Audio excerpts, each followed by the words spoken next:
الرحمن الرحيم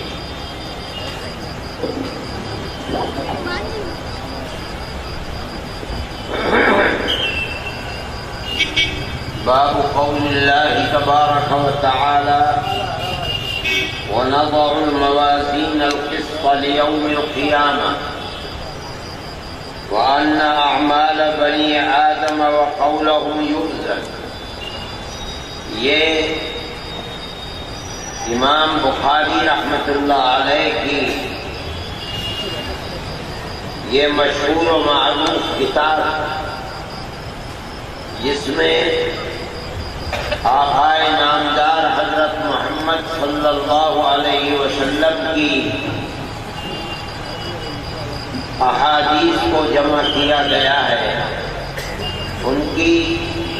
اس کتاب کی یہ آخری حدیث اور یہ آخری باب ہے. اس کتاب کی اہمیت حدیث کی ہزار کتابوں کے درمیان یہ ہے کہ امت ہمیشہ سے اس کتاب کو اللہ کی کتاب قرآن کے بعد سب سے صحیح ترین کتاب کہتی چلی آئی ہے. امام بخاری رحمۃ اللہ علیہ اس آخری باب کے اندر قرآن شریف کی ایک آیت کو پیش فرما رہے ہیں اور مقصد اس کا یہ ہے کہ لوگ اس حقیقت سے واقف ہو جائیں کہ میدان محشر میں اللہ تعالیٰ بھائی بار بار کیوں آ رہا ہے، چھوڑ دو اس کو، میں بولتا ہوں جاؤ تم یہاں سے. ہم خاص بات امت اپنے دل و دماغ میں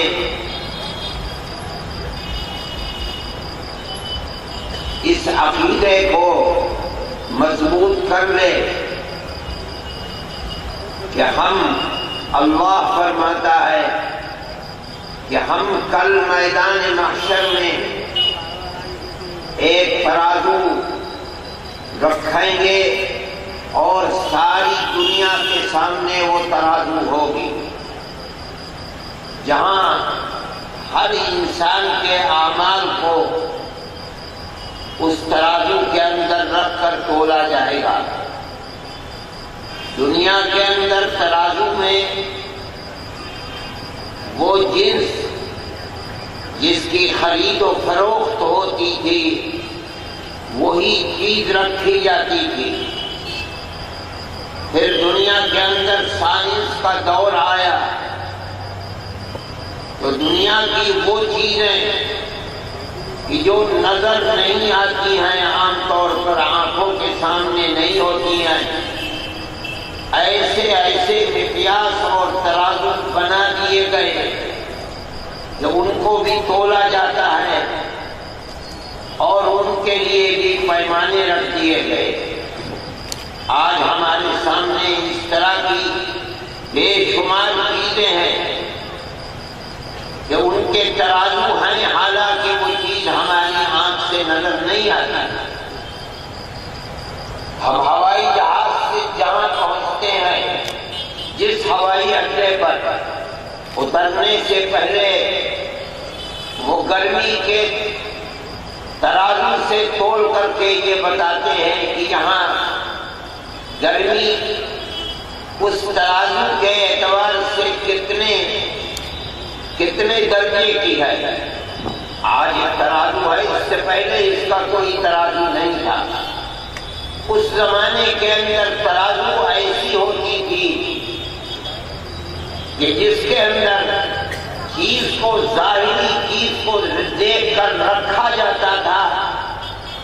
اور تول کر اس کے وزن کو محسوس کیا جاتا تھا. اللہ نے ان بندوں کو سمجھانے کے لیے قرآن کے اندر فرمایا ہم ترازو کو رکھ دیں گے اور عدل و انصاف کے لیے رکھیں گے، قیامت کے دن رکھیں گے، جس ترازو کے اندر انسان کے عمل کو اس کی زبان سے نکلے ہوئے قول کو رکھ کر تولا جائے گا، اور یہی اس انسان کی اگلی منزل، آیا اس کو جنت کی طرف چلنا ہے، خدا کی رحمت کی طرف چلنا ہے، یا جہنم کی طرف، خدا کے عذاب کی طرف چلنا ہے، یہاں سے متعین ہو جائے گا۔ اس سے پتہ چلا کہ میدان محشر میں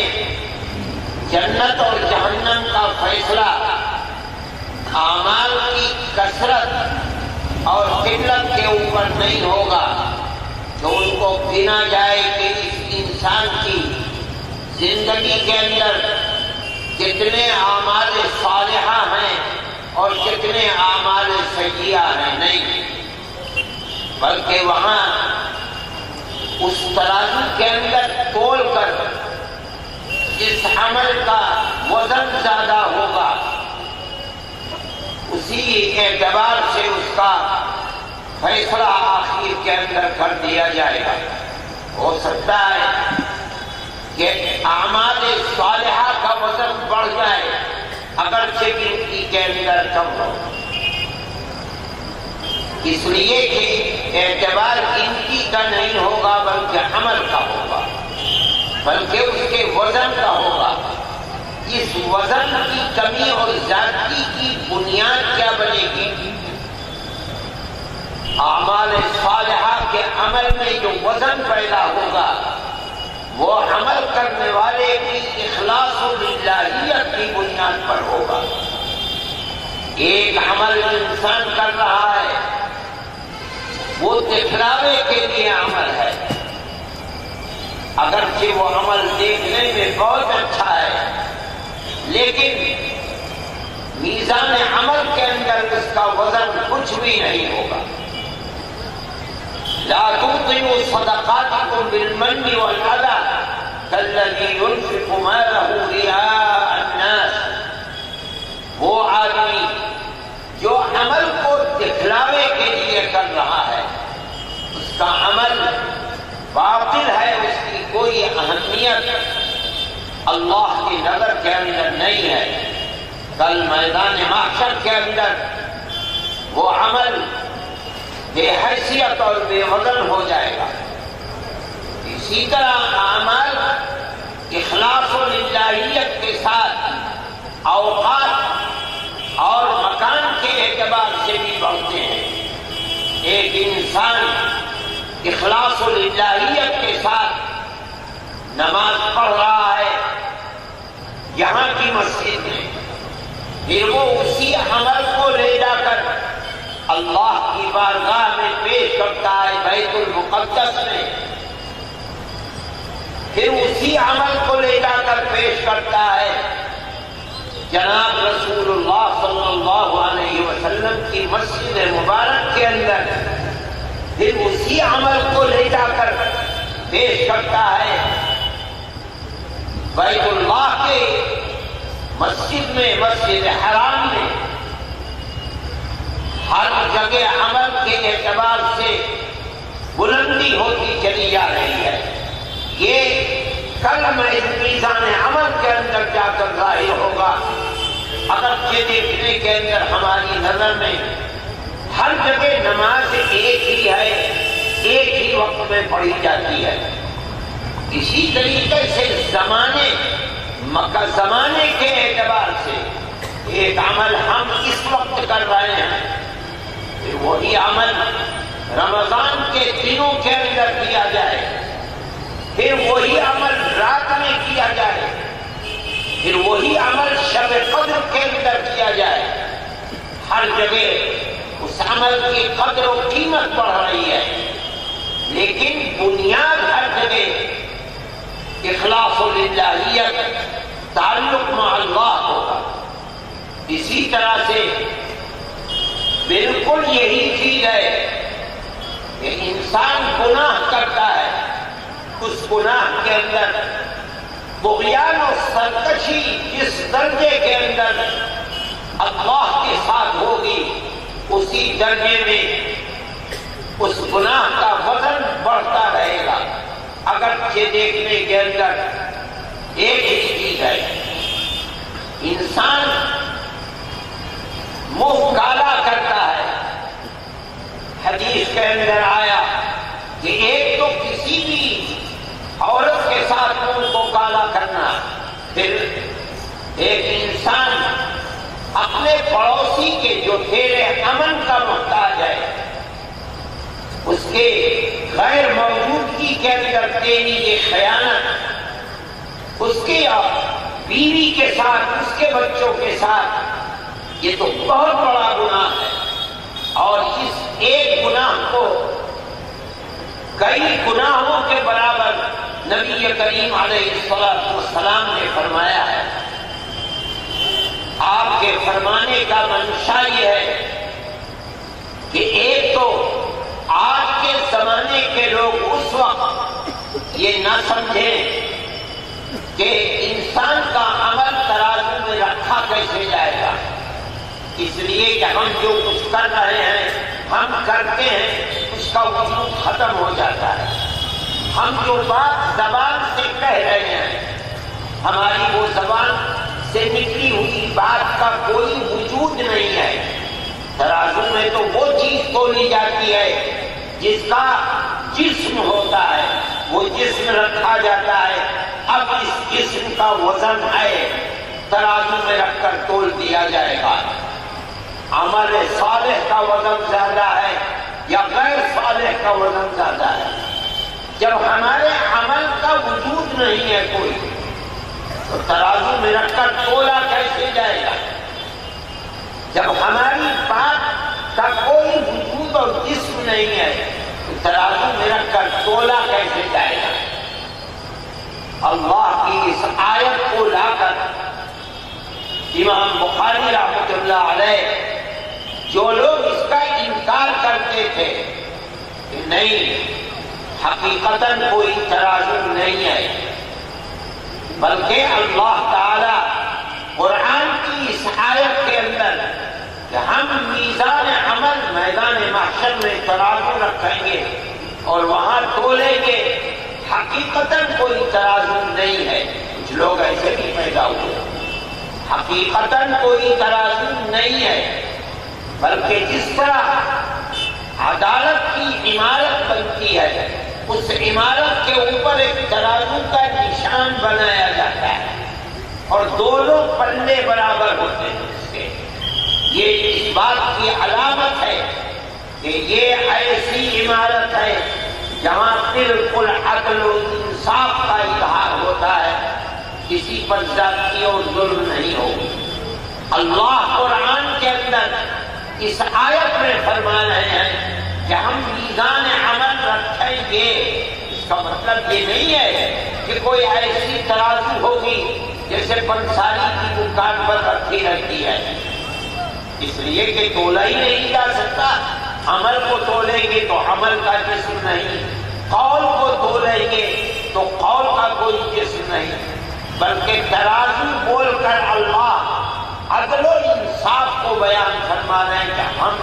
میدان محشر میں ہر ایک مخلوق کے ساتھ عدل و انصاف ادا کریں گے. لیکن جناب رسول اللہ صلی اللہ علیہ وسلم سے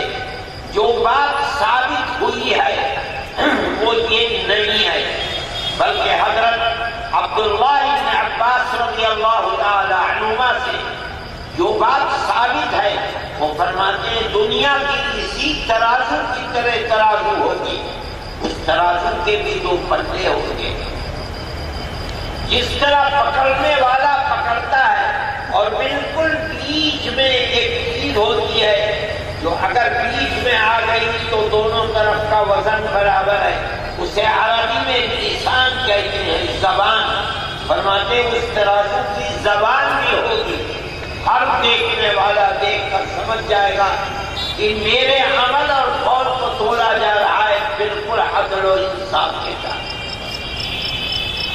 گویا کہ امام بخاری رحمۃ اللہ علیہ نے اس بات میں اس آیت کو لا کر یہ بتایا کہ یہ عقیدہ غلط ہے کہ ترازو نہیں ہوگی، بلکہ ترازو بول کر مراد اللہ کی صفت عدل و انصاف ہے۔ امام بخاری رحمۃ اللہ علیہ فرماتے ہیں نہیں، یہ خیال غلط ہے، بلکہ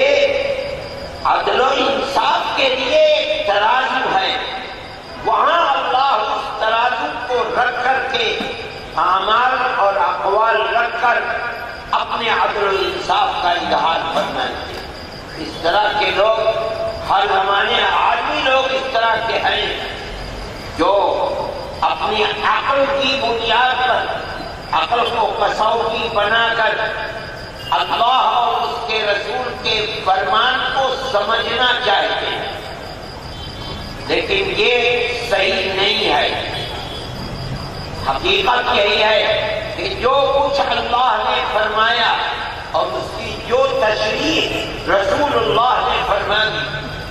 ہم اپنی عقل کو لے کر چلیں گے ضرور، لیکن اگر ہماری عقل وہاں تک پہنچ گئی تو ہم اللہ کا شکر ادا کریں گے کہ اللہ نے ہماری عقل نارسا کو، کوتاہ عقل کو اصل حقیقت تک پہنچا دیا، ہم اس کا شکر ادا کریں گے۔ اور اگر ہماری عقل اللہ اور اس کے رسول کے فرمان تک پہنچ نہیں سکی، ہماری عقل میں چیز نہیں آ رہی ہے، تو ہم اپنی عقل کو کوتاہ سمجھیں گے، اور ایمان ہمارا یہ ہوگا جو اللہ نے فرمایا وہی حق ہے، جو رسول اللہ نے فرمایا وہی حق ہے۔ یہ ایک حقیقت ہے جس کو ہر مسلمان کو سمجھنا چاہیے، ورنہ بسا اوقات انسان اپنے دنیا کے علم کی بنیاد پر ٹھوکر کھاتا ہے اور دنیاوی علم کو بنیاد سمجھ کر اللہ اور اس کے رسول کے فرمان کو اس کسوٹی پر تولتا ہے، اور وہاں اس کی عقل کوتاہ ہو جاتی ہے، اپنی عقل کی کوتاہی کا تو اعتراف نہیں کرتا، ہاں رسول اللہ اور اللہ کے فرمان کی تعویل کرنے لگتا ہے۔ یہ ضلالت و گمراہی ہے، اس سے ہر مسلمان کو بچنا چاہیے۔ ہمارے بزرگوں کے زمانے میں سر سید رحمت اللہ علیہ کا نام مشہور ہے، ان کا بھی عقیدہ جنت جہنم اور جو کچھ اس کی تفصیلات قرآن و حدیث میں آئی ہیں وہاں ان کو بھی ٹھوکر لگی تھی اور وہ اس کی تعویل کیا کرتے تھے۔ اسی مسئلے کے اوپر ان کی خط و کتابت ہوئی ہے جو دارالعلوم دیوبند کی بنیاد رکھنے والے اپنے زمانے میں خاص طریقے پر علم کلام کے سب سے بڑے امام سمجھے جاتے تھے، ان سے ان کی خط و کتابت ہوئی ہے اسی موضوع کے اوپر۔ چنانچہ حضرت نانوتوی رحمۃ اللہ علیہ نے جو علماء حق کا اس سلسلے کے اندر معیار ہے جو میں نے ابھی آپ کے سامنے پیش کیا، اس کو ان کے سامنے رکھا ہے۔ جب ان کا انتقال ہوا تو ان کے شاگرد تھے حضرت شیخ الہند رحمۃ اللہ علیہ، ان کا نام آپ نے سنا ہوگا اور علماء کو جانتے ہی ہیں۔ انہوں نے سر سید مرحوم کے انتقال پر ایک مرثیہ لکھا ہے، وہ بھی کہیں کہیں کتابوں کے اندر ملتا ہے۔ اس مرثیے کا ایک مصرع ہے، مانتے جس کو نہیں تھے لیجئے پہنچے والا۔ جب ان کا انتقال ہوا تو انہوں نے جو اشعار کہے اس میں ایک مصرع یہ لکھا، مسئلہ کے حق یہی ہے کہ جو کچھ اللہ اور اس کے رسول نے فرمایا وہ حق ہے، ہم اس کو اسی طرح مانتے ہیں۔ اس بات کے آخر میں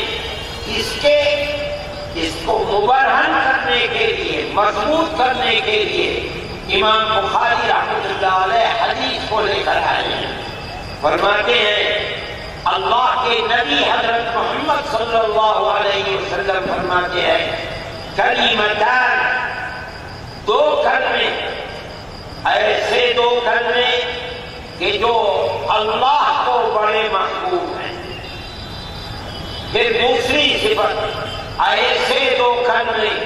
جو زبان پر بڑے ہلکے ہیں۔ پھر فرماتے ہیں ایسے دو کلمے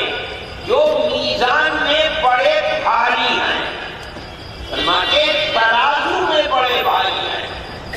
یہ نہیں فرمانے اللہ کے نزدیک بڑے بھاری نہیں، ترازو میں رکھا جائے گا، ترازو میں بڑے بھاری کا مطلب ایک طرف اگر ان کلموں کو رکھ دیا جائے گا تو ان کلموں میں اتنا وزن ہوگا، اتنا وزن ہوگا، اور یہ اتنے بھاری ہوں گے کہ ان کے مقابلے میں گناہوں کے ڈھیر ہلکے ہو جائیں گے۔ ابھی تو کہا جائے گا ثقیلتان فی، یہ میزان کے اندر یہ دو کلمے بڑے بھاری ہوں گے۔ بڑے بھاری کا مطلب کیا ہے کہ اس کے مقابلے کے اندر ایک طرف گناہوں کے انبار رکھے جائیں گے اور ایک طرف یہ دو کلمے رکھے ہوئے ہوں گے۔ اگرچہ یہ دو ہی کلمے ہوں گے اور ادھر ہزاروں اعمال سیئہ ہوں گے، لیکن ان دو کلموں کا محبوبیت اللہ کے یہاں، جس سے اس کا وزن بڑھے گا، کرنے والے کا اخلاص جس سے اس کا وزن بڑھے گا، یہ اتنا ہو جائے گا کہ اس کے مقابلے کے اندر اس کے گناہوں بھری زندگی مقابلے کے اندر ہلکی ہو جائے گی۔ اب یہاں وہ مسئلہ رہ گیا کہ جب ہمارے اعمال و اقوال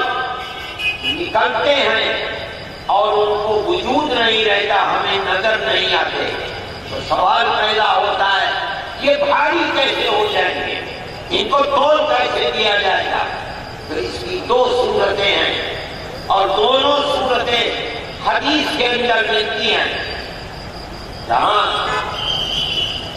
قبر کا ذکر آتا ہے وہاں نبی کریم علیہ السلام کا ایک واقعہ آتا ہے کہ آپ تشریف لے گئے جنازے کے ساتھ، لیکن قبر ابھی تک تیار نہیں تھی صحابی کی۔ آپ کے پیچھے صحابہ کا جمع غفیر تھا، آپ وہیں زمین پر بیٹھ گئے اور آپ کے ہاتھ میں ایک چھڑی تھی، ایسا لگتا تھا کہ آپ کسی سوچ میں مبتلا پڑے ہوئے ہیں اور اس چھڑی کو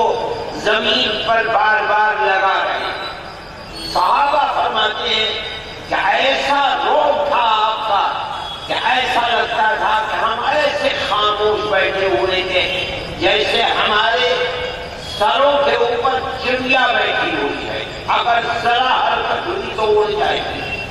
پھر آپ نے کچھ قبر کے احوال کے سلسلے میں فرمانا شروع کیا۔ آپ نے قبر کے احوال میں فرمایا کہ جب انسان قبر میں رکھا جاتا ہے، اگر وہ مومن ہوتا ہے تو اس کے سامنے ایک بڑی حسین و جمیل تصویر آئے گی جہاں اس کا کوئی رفیق نہیں، اس گھر میں قبر کے وہ تنہا ہے۔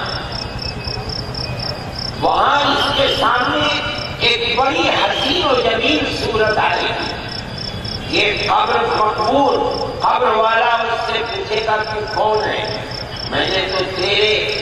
جیسے حسن و جمال کی صورت کبھی دنیا میں دیکھی، تو کون ہے؟ یہاں کون آ گیا؟ تو وہ صورت اس کو جواب دے گی انا عملک الصالح،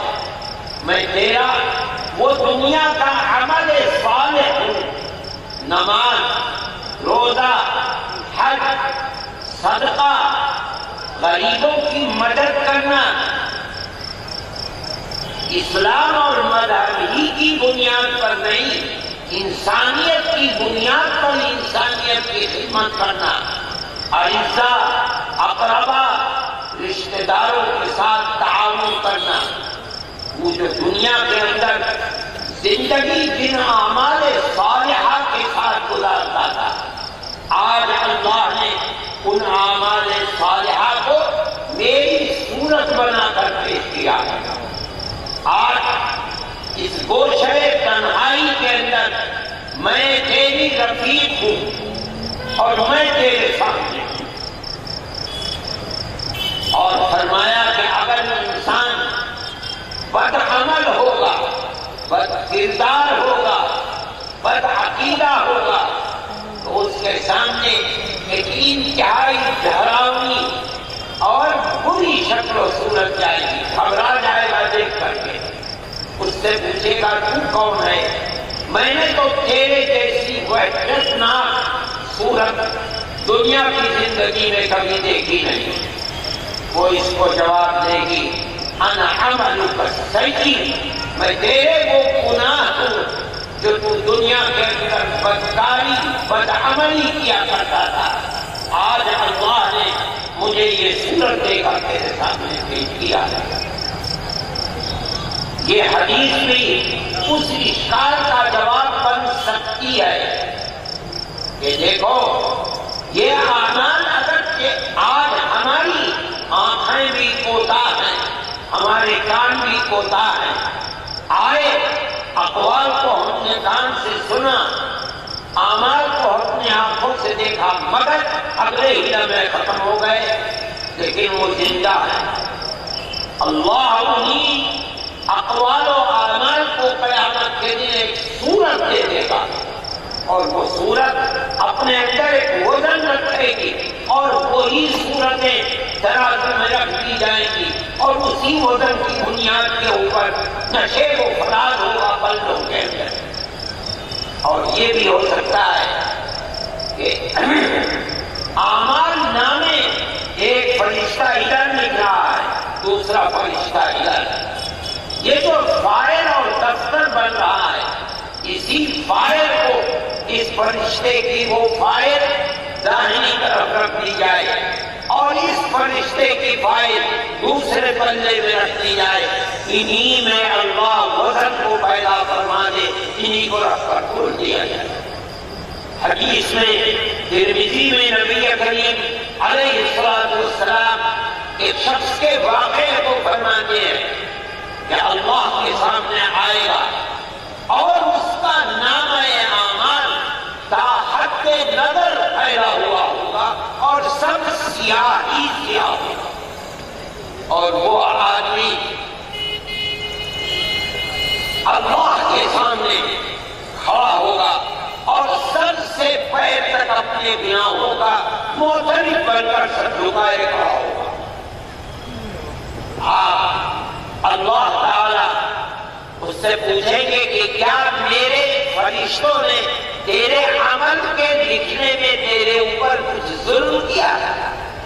کہے گا الہ العالمین بالکل سچ ہے، میری ساری زندگی کالی ہی تھی، جو لکھا ہے آپ کے فرشتوں نے سچ لکھا۔ فرماتے ہیں اس کے مقابلے کے اندر جو دفتر کے دفتر فائل کا فائل کھلا ہوا ہے اخبار، اس کے مقابلے میں ایک اس فرشتے نے لکھ کر دیا ہے جو کبھی اس کی زبان سے دل سے نکلا تھا، اشہد ان لا الہ الا اللہ، یہ اس فرشتے نے لکھا ہے، وہ ایک پرزہ ہے۔ فرمایا جائے گا کہ یہ ایک پرزہ ایک پنے میں، اور دوسری طرف یہ انبار گناہوں کے جو یہ فرشتے نے لکھے ہیں دفتر، وہ لکھ کر دے، وہ لکھے ہوئے دفتر رکھو، اور اللہ اس سے فرمائیں گے احضر وزن، جا اپنے وزن کو جا کر دے۔ یہ کہے گا کہ الہ العالمین میرے ان گناہوں کے انبار کے مقابلے میں اس ایک پرچے کی کیا حیثیت ہے؟ فرمایا جا، آج تیرے اوپر ظلم نہیں ہوگا۔ یہ اللہ کے حکم کی بنیاد پر جا کر کھڑا ہوا، تو دیکھے گا کہ وہ ترازو کا پلہ جس کے اندر اللہ کا نام نامی رکھا ہوا ہے وہ بھاری ہو جائے گا، اور وہ ترازو کا پلہ جس کے اندر انبار ہے گناہوں کے وہ ہلکا ہو کر اوپر ہو جائے گا۔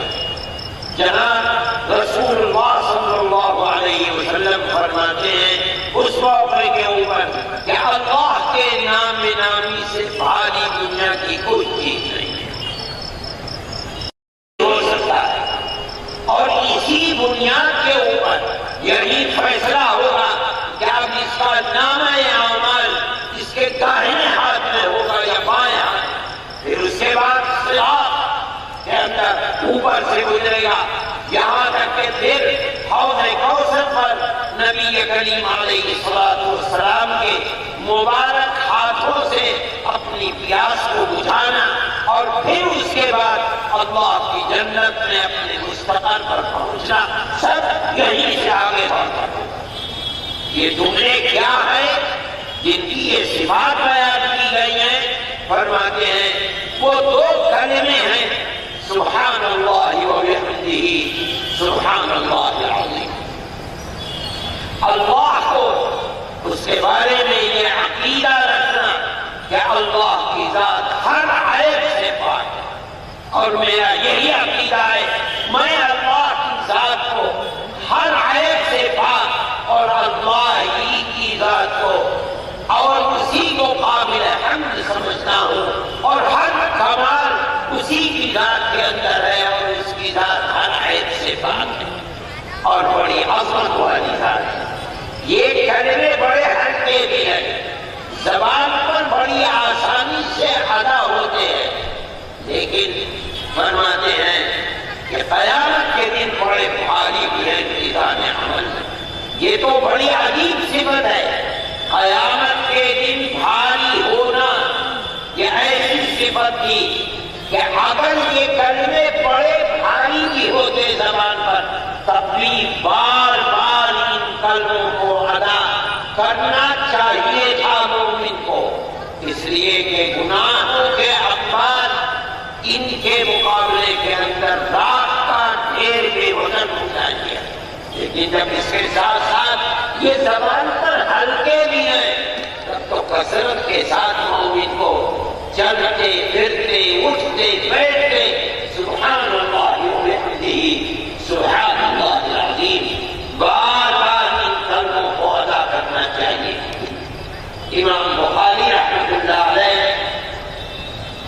اپنی اس کتاب کے پڑھنے والوں کو یہ ہدایت بھی کر رہے ہیں، اور اس واسطے سے ہر مومن کے سامنے اس عقیدے کو پیش کر رہے ہیں کہ ہر مومن کو یہ سمجھنا چاہیے کہ وہ صبح سے لے کر رات تک جو کچھ کر رہا ہے، بلکہ رات اور جو کچھ کر رہا ہے وہ جاگ رہا ہے یا سو رہا ہے، اس کو یہ سمجھنا چاہیے کہ اس کی پوری زندگی کل میدان محشر میں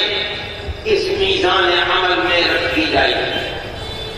ہر کام کو کرنے سے پہلے اس عقیدے کو اپنے سامنے رکھنا چاہیے، ہر قول کو زبان سے نکالنے سے پہلے اپنے سامنے اس حقیقت کو رکھنا چاہیے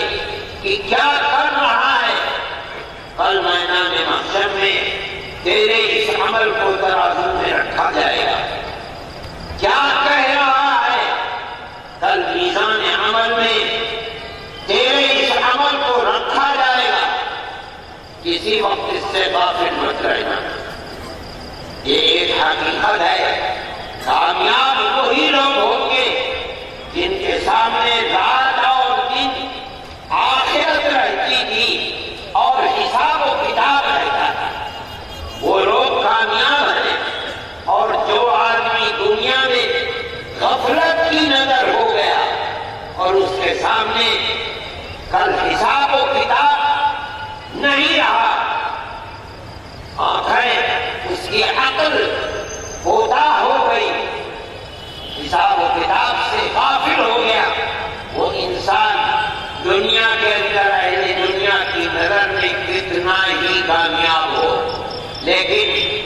کی آخرت آباد نہیں ہے،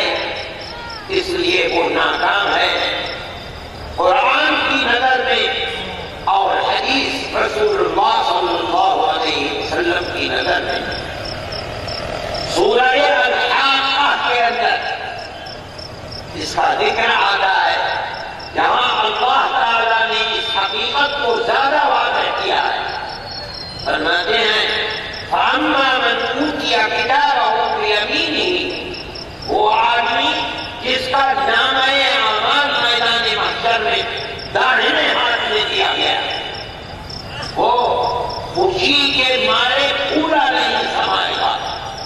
دیوانوں کی طرح اپنی خوشی کی وجہ سے جہاں کسی کو دیکھے گا بلائے، ہاں وہ آؤ دیکھو، اقرأوا کتاب دیکھو تو میری اس کتاب میں لکھا کیا ہے۔ ایسے ہی تھوڑے مجھے داہنے ہاتھ میں ملی ہے، ذرا دیکھ تو میں نے کیا کیا ہے دنیا کے اندر،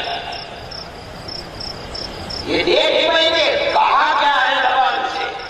میرے داہنے فرشتے نے لکھا کیا ہے۔ فرشتے خوشی کے مارے پھولا نہیں سمائے گا، پھر کہے گا جانتا ہے کیوں یہ میرے دائیں ہاتھ میں بھی، انی ظننت انی ملاق حسابی، میں تو یقین رکھتا تھا رات اور دن ایک ایک کام کرنے سے پہلے کہ کیا کر رہا ہے، کیا کہہ رہا ہے، ملاق حسابیہ، کل کو حساب و کتاب دینا ہے۔ اگر برائی ہوئی فوراً قدم بڑھتا بڑھتا رک گیا، کیوں؟ کل کیا جواب دوں گا، زبان سے آ گیا لگ، لیکن آتے آتے زبان بند کر دی، کیا کہنے جانا ہے، کل کو حساب دینا ہے۔ انی ظننت انی ملاق حسابیہ، میں تو جانتا تھا، یقین رکھتا تھا کہ مجھے کل حساب دینا ہے۔ میرے اس یقین نے اور دنیا میں ہر وقت اپنی آخرت کو اپنی آنکھوں کے سامنے رکھنے میں آج اللہ نے مجھے یہ دولت میسر فرمائی، لیکن اس کے مقابلے کے اندر وَأَمَّا مَنْ أُوتِيَ كِتَابَهُ بِشِمَالِهِ، وہ شخص جس کا نامہ اعمال بائیں ہاتھ میں دیا گیا، یقول یا لیتنی لم اوت کتابیہ، کاش کہ مجھے تو میری یہ کتاب ملی ہی نہ ہوتی۔ پھر کہے گا کہ کیوں یہ بدنصیبی کا دن آیا میرے اوپر، وَلَمْ أَدْرِ مَا حِسَابِیہ، میں نے تو کبھی جانا بھی نہیں حساب و کتاب ہے کیا، جو دنیا میں جی چاہا کیا، جو جی چاہا کہا، کبھی خیال بھی نہیں ہوا حساب و کتاب کیا چیز ہے۔ دنیا میں آخرت سے غفلت آج میرے لیے اس پریشانی کا اور رسوائی کا سبب بنی ہوئی ہے۔ اس لیے امام بخاری رحمۃ اللہ علیہ یہاں اس کو رکھ کر، اس آیت کو لا کر اور پھر اس کو مدلل کرنے کے لیے اس حدیث کو لا کر اس چیز کی تلقین فرما رہے ہیں کہ ہر مومن کو ہمیشہ، چاہے وہ گھر کے اندر ہو، چاہے بازار میں ہو، چاہے دکان پر ہو، چاہے مجمع میں ہو، چاہے تنہائی میں ہو، چاہے روشنی میں ہو، چاہے رات کی تاریکی میں ہو، کوئی دیکھ رہا ہے یا نہیں دیکھ رہا ہے، یہ یقین رکھنا چاہیے کہ اللہ کی ذات ایسی ہے کہ اس سے کوئی چیز چھپی ہوئی نہیں ہے، اور اپنی آخرت کو سامنے رکھنا چاہیے، اور یہ ہر عمل اور ہر قول کو سامنے لانے سے پہلے اپنی آخرت کا ادراک کرنا چاہیے، سمجھنا چاہیے، تاکہ وہ کل میدان محشر کی رسوائی سے محفوظ رہ سکے۔ یہ اس حدیث کا اور اس بات کا حاصل تھا جو میں نے ان طلبہ کے سامنے اور آپ کے سامنے پیش کیا ہے، جس کا ان کلمات کو یاد رکھنا چاہیے، اور جب بھی یاد آ جائے دن میں رات میں اٹھتے بیٹھتے سبحان اللہ و بحمدہ سبحان اللہ العظیم اس کو پڑھنا چاہیے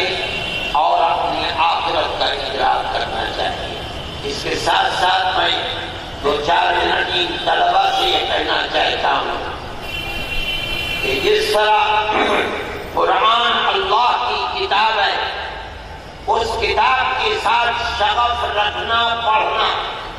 در حقیقت اللہ کے رحمت سے اپنی نسبت کو مضبوط کرنا ہوتا ہے، اور وہی حیثیت کے وہ کتاب ہمارے آقا حضرت محمد صلی اللہ علیہ وسلم پر اتری ہے، اور آپ نے بار بار اس کتاب کا اپنی زبان مبارک سے اس کتاب کی تلاوت فرمائی ہے، بلکہ 23 سال تو نبوت کے ایسے ہیں کہ جو ہر رمضان میں قرآن کا دور نبی کریم علیہ السلام جبرائیل امین کے ساتھ کرتے تھے، اور آخری سال میں آپ فرماتے ہیں کہ 2 مرتبہ دور کیا، بلکہ حضرت فاطمہ رضی اللہ تعالی عنہ آخری آپ کے مرض میں جو مرض وصال ہے جس کے بعد آپ دنیا سے پردے کے پیچھے تشریف لے گئے، آپ کے پاس تشریف لائیں، آپ نے ان کو اپنے سے قریب کر دیا اور ان کے کان میں کچھ فرمایا، وہ رونے لگی۔ جب آپ نے ان کی بے قراری کو دیکھا تو اور پھر دوبارہ قریب فرمایا تو وہ ہنسنے لگے۔ حضرت عائشہ صدیقہ رضی اللہ تعالی عنہ نے بعد میں پوچھا کہ مجھے بتاؤ کیا بات تھی، ایسا کیوں ہوا تھا؟ تو آپ نے فرمایا کہ پہلی مرتبہ آپ نے مجھ سے یہ فرمایا کہ فاطمہ، جبرائیل امین ہر رمضان میں تیرے پاس 1 مرتبہ آتے تھے، روز آنا، اور آ کر کے ایک دور قرآن کا ختم کیا کرتے تھے، میں ان کو سناتا تھا، وہ مجھے اتنا سناتے تھے کہ رمضان کے آخر میں قرآن پورا ہو جاتا تھا۔ لیکن اس سال میرا دور ان کے ساتھ 1 نہیں بلکہ 2 دور انہوں نے میرے ساتھ کیے۔ میں یہ سمجھتا ہوں کہ یہ علامت ہے اس بات کی کہ میں اب دنیا سے جا رہا ہوں۔ آپ نے یہ فرمایا تو میں پھوٹ پھوٹ کر رونے لگی۔ جب آپ نے میری بے قراری کو دیکھا تو پھر مجھے اپنے سے قریب کیا اور فرمایا کہ میرے جانے کے بعد میرے خاندان میں، اہل خانہ میں سب سے پہلے تم مجھ سے آ کر ملو۔ تو میں اس کے اندر خوش ہو گئی، میں ہنسنے لگی۔ اس کا مطلب ہے کہ نبی کریم علیہ السلام نے قرآن آپ کی نبوت کی زندگی 23 سال کی ہے۔ جب آپ کی عمر 40 سال کی تھی تب آپ کو نبوت دی۔ جب آپ کی عمر مبارک 63 سال کی ہوئی آپ اس دنیا سے تشریف لے گئے۔ اس 23 سالہ دور نبوت میں آپ نے جبرائیل امین کے ساتھ 24 دور فرمائے ہیں قرآن کے۔ اس اعتبار سے قرآن پڑھنے والے کا رشتہ اللہ کی رحمت سے اور خود رسول اللہ صلی اللہ علیہ وسلم سے کہ قرآن آپ ہی کے مبارک سینے پر اترا، اور آپ نے بار بار اس کی تلاوت فرمائی پورے قرآن کی۔ آپ نے صحابہ کو پڑھایا، جن کو پڑھایا ان سے سنا قرآن کو، اور حدیث کے ساتھ شغف رکھنے والے کا تعلق بالخصوص جناب رسول اللہ صلی اللہ علیہ وسلم سے مضبوط تر ہوتا چلا جاتا ہے۔ اس لیے آپ حضرات نے حدیث کو پڑھا ہے، کوئی نہ کوئی حدیث کی کتاب برابر آپ کے مطالعے میں ہمیشہ رہنی چاہیے، چاہے آپ ایک حدیث پڑھیں، 2 حدیثیں پڑھیں، 3 پڑھیں، اس کے ترجمے کو سمجھیں،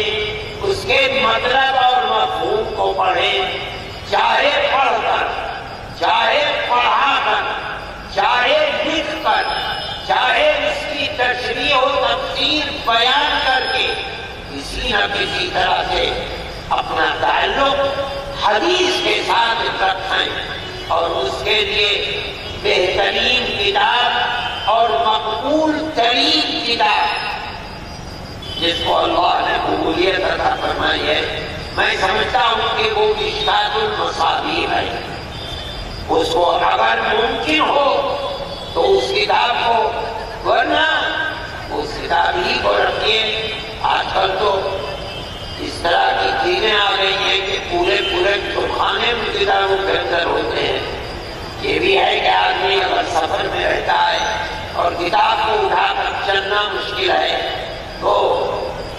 اس کتاب سے اپنا شغل رکھنے کے لیے اس کو بھی دے دیتے۔ قرآن پڑھتے ہیں لوگ، اسی طریقے پر آپ کتاب کو پڑھیے، لیکن اپنا شغل رکھیے۔ حضرت شاہ ولی اللہ صاحب محدث دہلوی رحمۃ اللہ علیہ فیوض ان کی کتاب ہے، اس میں فرماتے ہیں کہ میں مدینہ منورہ حاضر ہوا تو میں نے مدینہ منورہ میں جا کر جناب رسول اللہ صلی اللہ علیہ وسلم کے روضہ اطہر پر جا کر کے مراقبہ کیا تو مجھے محسوس ہوا کہ آپ کی قبر مبارک سے ایک نور نکل رہا ہے، اور ساری دنیا میں جہاں بھی کوئی شخص علم حدیث سے تعلق رکھتا ہے کسی بھی طرح سے، جو نور آپ کی مبارک قبر سے نکل رہا ہے اس انسان کے سینے میں جا کر پیوست ہو رہا ہے۔ اس کا مطلب ہے کہ علم حدیث سے تعلق رکھنے والے آدمی کو آقا نامدار حضرت محمد صلی اللہ علیہ وسلم کی ذات والا صفات سے تعلق قائم ہوتا ہے، اس لیے کہ حدیث تو نامی ہے آپ کے اقوال، آپ کے فرمودات کا، آپ کے افعال کا، آپ نے کیا کیا ہے، آپ کی صفات کا آپ کیسے تھے، آپ کا رنگ و روپ کیسا تھا۔ کیا ایک چیز ہے جس کو تقریر کہا جاتا ہے، آپ کے سامنے کوئی عمل کیا گیا اور آپ نے اس پر نکیر نہیں فرمائی، یہ دلیل ہے، دلیل حجت شرعی ہے کہ یہ چیز صحیح ہے۔ ورنہ دنیا کا بڑے سے بڑا آدمی مصلحت کی بنیاد پر غلط چیز کو دیکھ کر خاموش ہو سکتا ہے، لیکن رسول اللہ غلط کسی منکر کو دیکھ کر جو اللہ کے یہاں غلط ہے کبھی خاموش نہیں ہو سکتا۔ آگ میں اگر جلایا جانا منظور کرے خلق خدا، جل جانا منظور کرے، مگر سکوت اور خاموشی نہیں کیا جا سکتا۔ اور اگر خاموش ہے رسول اللہ، یہ دلیل ہے اس بات کی کہ یہ عمل صحیح ہے، اسی کو تقریر کہا جاتا ہے، یہی اس کتاب کے اندر ہے۔ اور بہتر سے بہتر سند کے ساتھ ہے، اسی لیے اس کو اصح الکتب بعد کتاب اللہ کہا گیا۔ انہی میں سے احادیث کو یہ مطلب نہیں ہے اس کے علاوہ کسی کتاب میں صحیح روایات نہیں ہے، صحیح غلط، ان صحیح روایات کے مجموعے کو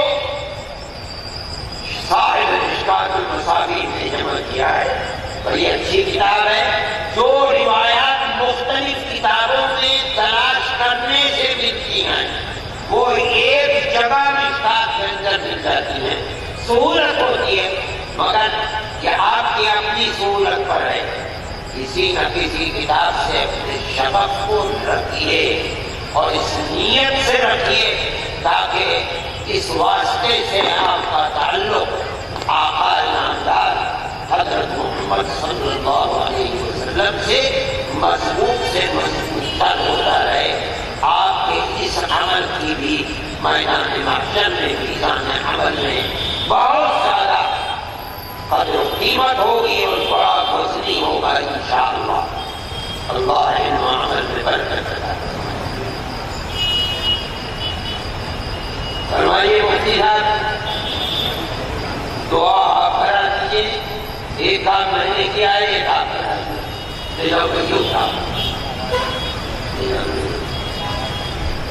کوئی آواز کی بہت ضرورت نہیں ہے، نہ جوش و خروش کی ضرورت ہے. دعا میں تو تضرع و داری کی ضرورت ہے. آپ نے آپ کی بھی دعا قبول ہو آپ کریں. ایک کام میں نے کیا، ایک کام کرا.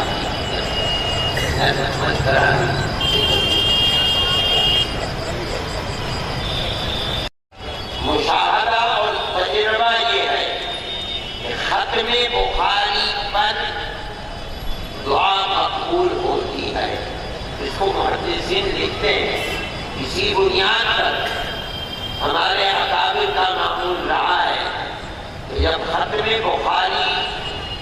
ہوتی ہے تو دعا کا اہتمام کیا جاتا ہے اور لوگ جمع ہوتے ہیں، اسی لیے کہ بھئی وقت مستجاب ہے. آدمی اپنی گرفتار جس دکھ کے اندر ہے وہ اپنے اللہ کے سامنے اس برکت سے پیش کرے جو اس کتاب کے ختم پر میسر ہو رہی ہے. اس لیے دعا کی جائے. دعا کے لیے یہ کوئی ضروری نہیں ہے کہ دعا جہرن ہو، یعنی آواز کے ساتھ ہو، بلکہ بہتر تو یہی ہے کہ دعا کی جائے. اور ہر شخص اس واسطے سے کہ آج یہ کتاب عظیم ختم ہوئی ہے، اپنے دل میں جو درد ہے اس کو اپنے اللہ کے سامنے اس عقیدے کے ساتھ رکھے کہ میں مانگ رہا ہوں ہاتھ اٹھا کر، اللہ دیکھ رہا ہے. میں زبان سے مانگ رہا ہوں، اللہ اس کو سن رہا ہے. اور میرے درد کی دوا اللہ کے سوا کسی کے ہاتھ اور قبضے قدرت میں نہیں ہے. اسی سے مانگ رہا ہوں اور وہی عنایت فرمانے والا ہے. دعا کیجیے اور صرف دعا کیجیے. جن لوگوں نے پرچے دیے ہیں اور وہ دعا کے طالب ہیں، سب ان کے لیے بھی دعا کریں کامیابی اور کامرانی کی. ان طلبا کے لیے بھی دعا کیجیے کہ اللہ ان کے علم میں برکت عطا فرمائے اور دین کی خدمت کے لیے قبول فرمائے. مدرسے کی کامیابی و کامرانی کے لیے بھی دعا کیجیے. حضرت مفتی صاحب نے مدرسے کو بنایا ہے، قائم کیا ہے، آگے بڑھایا ہے. ان کی صحت و عافیت کے لیے بھی دعا کیجیے. اور اپنے ملک میں امن و امان کے لیے، بھائی چارگی اور پیار و محبت کے لیے ہر بسنے والے کے دل میں مذہب سے اوپر اٹھ کر انسانیت کی بنیاد پر پیار و محبت کے لیے دعا کیجیے. اور جو لوگ نفرت کے بیج بو رہے ہیں اور ملک کے امن و امان کو آگ لگا رہے ہیں، ان کی تباہی اور بربادی کی بددعا کیجیے تاکہ ملک محفوظ رہ سکے. اپنے اپنے طریقے پر دعا کیجیے. اللہ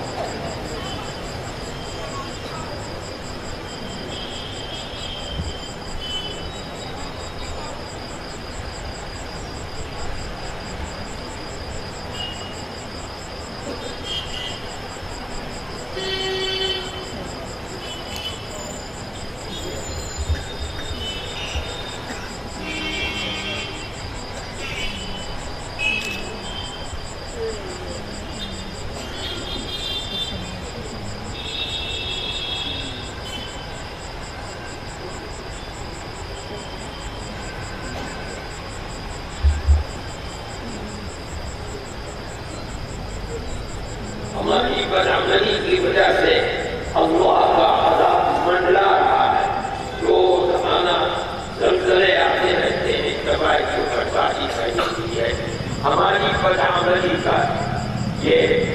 اظہار ہے اور اسی کی سزا ہے. اللہ سے استغفار کیجیے، دعا کیجیے کہ اللہ ہمارے گناہوں کی معافی فرما دے اور ہمیں دنیا میں اور قیامت کے دن اپنے عذاب سے محفوظ و معمول فرما دے.